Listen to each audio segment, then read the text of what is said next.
everybody, welcome back. Jiu-Jitsu 2000 here today. I'm going to talk about one of the most basic fundamentals of survival, and that's fire starting. You might laugh, but I have a welding striker in my hand. This is a very simple way of getting flint and steel together. Works good for creating a spark. You can also use the magnesium fire starters. I use those too, those work real good, but any kind of spark is what you need to get this fire started. If you look behind me, you can see that I have some tinder arranged by sizes. And this is very important before you start to make your fire, that you have this different sizes of tinder and wood in categories, because you need to put the wood on in small increments when you first start your fire. You don't want to put too large of fuel on too soon. So it's very important to separate it like I have it here today. I also have in my hand, I don't know if you can see it too well, but I have one of these little tinder bundle kits that I make. So I'm going to be using this along with my welding striker to get a spark to create a fire. So here's a closer look at what I'm going to start with. You know, having the separation, I have this first type of tinder. This is basically going to be the very first part that goes on top of my fire starter, and then I'm going to start adding a little bit of just tiny bit bigger, and then eventually we're going to go up to this size of wood, which is basically toothpick sized, and then we'll move up to pencil sized as the flame comes, and then a little bit larger, and then we start getting into our smaller fuel, and then over here I have my actual fuel that's going to go on the fire. Okay, now as you can see here, I have a nice set of rocks around where I'm going to be making my fire.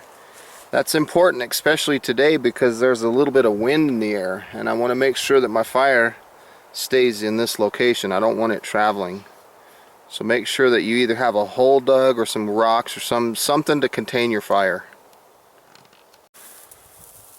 Okay, I'm going to start with this small tinder. This is like grass and stuff that was around in the area. I'm just going to kind of bend it, you know, make a nice little nest here. Now I'm going to open my bundle here, and this is what I use that keeps my cotton balls in. This is basically these little kits that I make, and there's a cotton ball inside.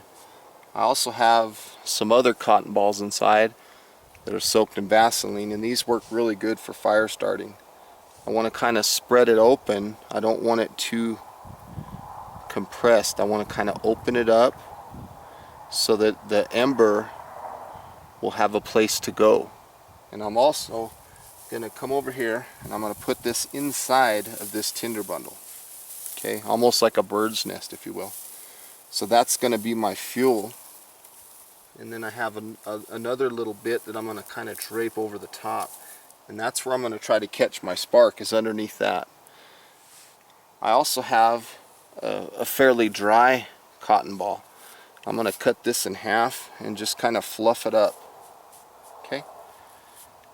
Before you throw a spark on your fire, you want to make sure that you have all of your fuel in stages close by, because once this thing starts, you're not going to have a lot of time to get everything in order.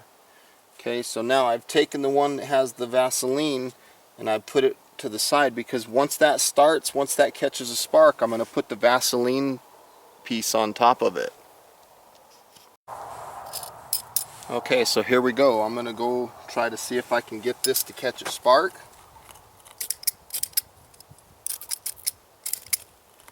There we go. Let's get the Vaseline going. And very slowly, don't get in too big of a hurry, start adding a little bit of tinder.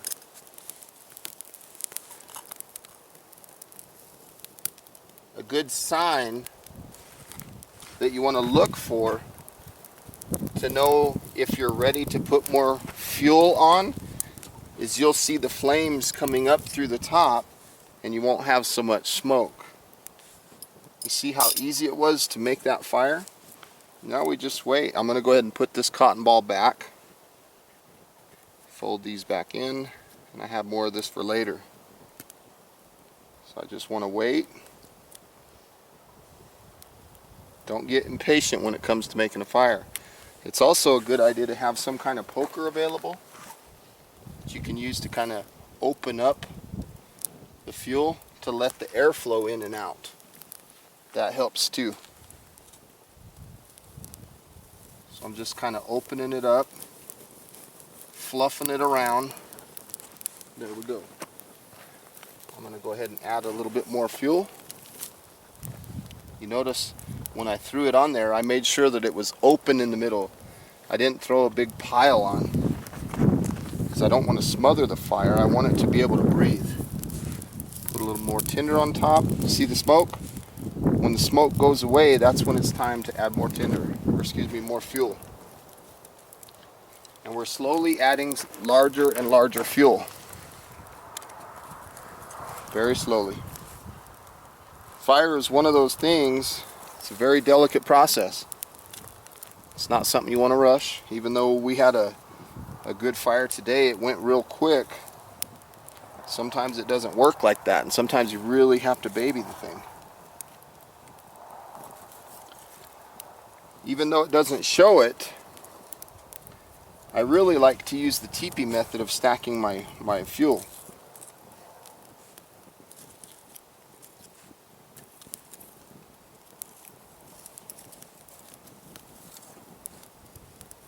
So I'm just kind of putting them on, and as long as I see flames, I'm going to keep adding fuel.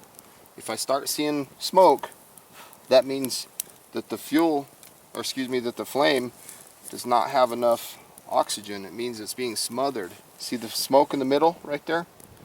So I'll wait a little bit, and I'll wait for that smoke to go away. Fire takes 3 elements to burn. It takes fuel, heat, and oxygen. So making a fire, you got to make sure that you add all of those elements. And to extinguish a fire, you want to take one of those 3 away. But you have to have 3 of them for it to exist. So it's much more difficult to get started than it is to kill it.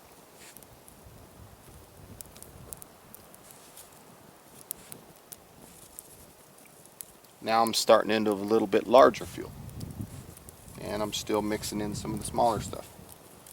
And these are just a little smaller than pencil sized.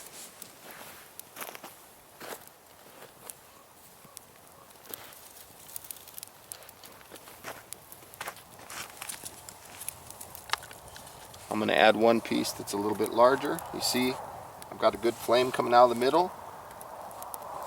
There's no smoke. Everything looks good. Right there. I'm going to go ahead and put this whole bundle on because it has a lot of air pockets through it. Plus my flame is good.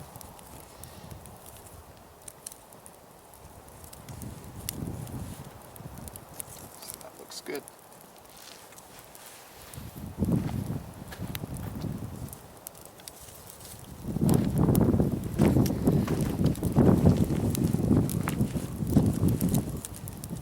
If you have anything like this water bottle available, you can use that to put on your flame, and what that'll do is that's basically going to turn into a fuel. It's going to melt, it's going to create a lot of black smoke. It's also going to help make your fire stronger. Now I'm starting to put a little bit larger style type fuel on the fire.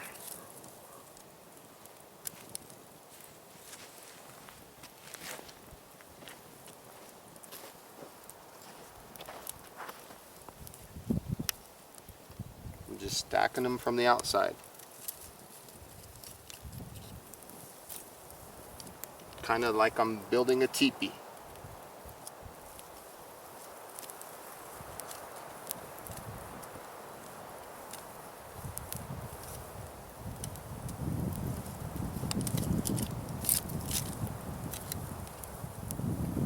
See the smoke? So it's time to pause before adding more fuel until I see flames.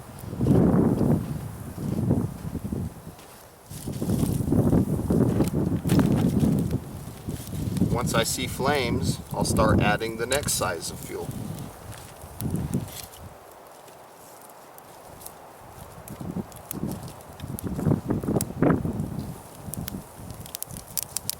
A little bit larger. Still trying to make it like a teepee almost.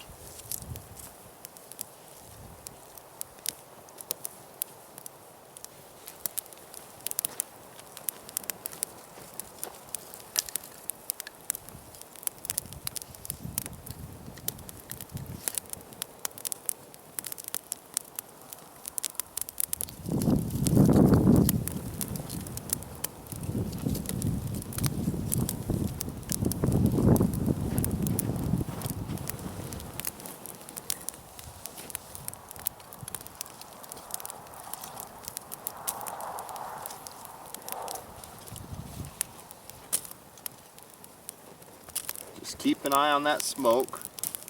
Make sure you don't see too much. If you see too much smoke, you might want to loosen up your fire. But in our case, everything looks good. Now that I have flames coming through that larger fuel, I'm going to start putting my actual big boy stuff on. Nice and slow. Don't rush it. You've got plenty of time.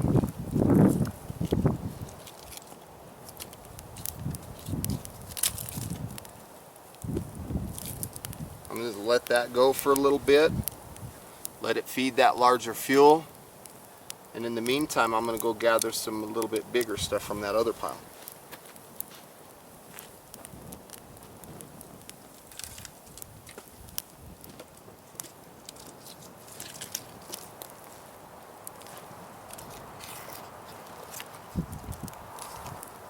Here comes the big boy stuff.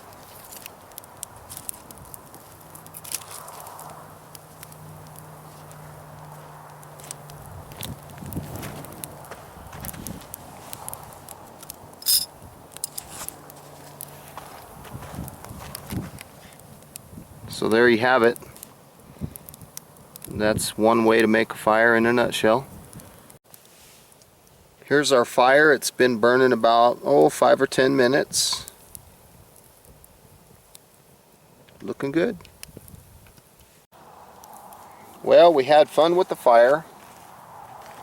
Now it's time to put her out.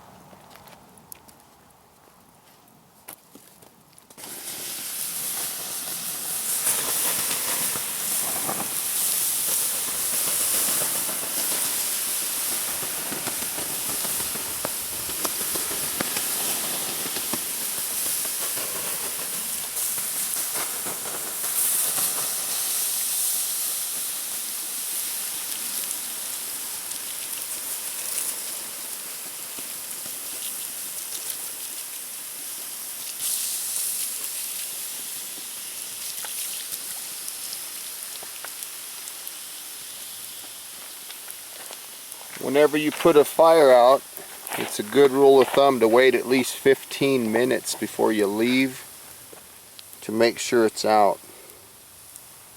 So that's what I'm going to do. Okay, it's been about 5 minutes, but we're still smoking a little bit, so I'm going to wait a little longer, make sure that smoke stops, make sure everything's out, then I'm going to throw some dirt on it, and we'll be good to go. Well, looks like it stopped smoking. Now I'm just going to sprinkle a little dirt on it, make sure it's covered, smothered.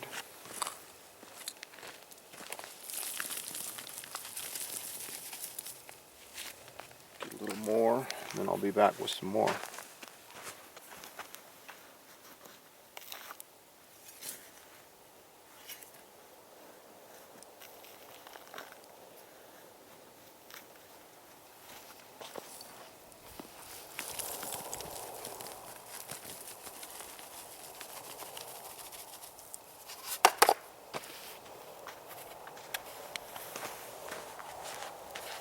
And that fire is officially out.